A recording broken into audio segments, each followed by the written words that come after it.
Greetings and welcome back to Moto Matters. Today behind me you see a plethora of parts. Today we're going to turn it into a bike. So let's get started.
Back in the day, we always turned the clamps around because we were told it clamped better that way and wouldn't bend if you landed too hard. So make sure you put your clamps on backwards if you want to be era appropriate.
And now the moment you've all been waiting for.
Alright, we finally finished the 1990 CR125 project. You can see it done sitting behind me.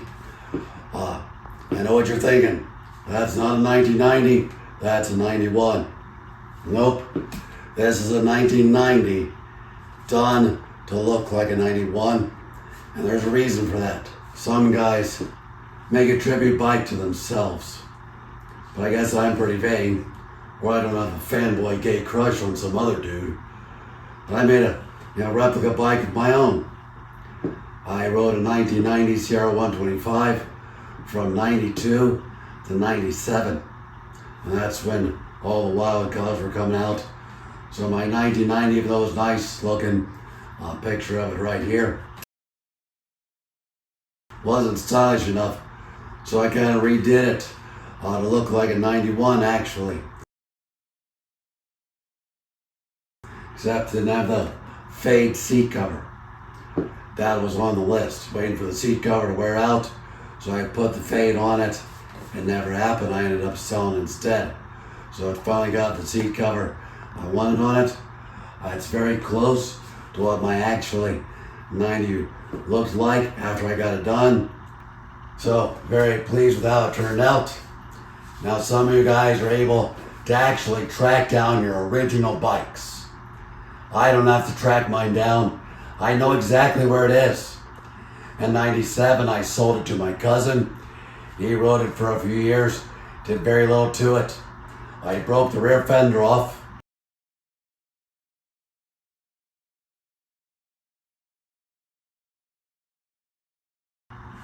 And he ended up replacing the seat cover. But oh, he broke my heart. He didn't replace it with the 91 seat cover. He liked the solid orange to the solid white tail section. So he put another 90 seat cover on it. He has no interest in getting rid of the bike. He still owns it to this day. I rode it for 5 years, pretty nostalgic about it. He's owned it for 25. So I guess I can understand. It currently sits in his dining room. So my cousin has the original. I've got the replica. It's kind of nice. It's still around, know where it is. And I have mine that I could be happy with and look at and enjoy. It's not quite exactly perfect to my 90. Very close. Very happy with how it turned out. While watching these videos of this project, I realized my ratty old garage sweatshirt looking kind of bad. It needs retired. But I've kept wearing it because I had that sweatshirt in the 90s. When I was riding my 90s CR125, I happened to have this exact sweatshirt back then and wore back then. So I guess I kept wearing it, even though it's got some giant holes in it. But I think it's time to retire it and give it to the dumpster. So I hope you enjoyed watching the videos, watching this rebuild. Thanks for watching. Like, share, subscribe. Hit that little bell button.